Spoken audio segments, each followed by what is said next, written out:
It's a STEAM day, science, technology, engineering, art, and math. And today is super fun. We've been talking about colors. So today, all you need is a Skittles, a small paper plate. If you have lots of Skittles, you can use a big paper plate. And I have some warm water. So half the fun of this is setting up your plate with your Skittles. So everybody can get a small container of Skittles. Now, I didn't use the brown on here. I ate them. So that's the best part. So I made actually a few patterns.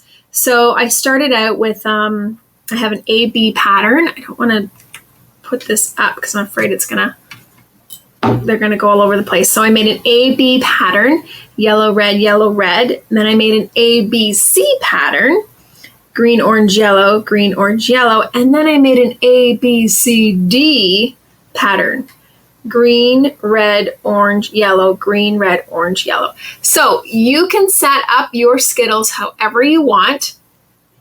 And then I want you to make a prediction. We're going to pour some warm water over top of them. What do you think is going to happen? So it's going to take you a while. Take your time and set up your Skittles however you want to do it. And then I want you to make some predictions of what you think is going to happen.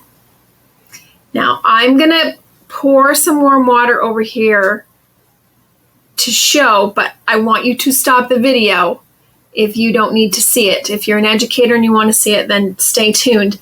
But if not, stop your video because I want you to make your predictions and then I want you to try it. So I don't want you to see the outcome. But if we're going forward, here I go. Before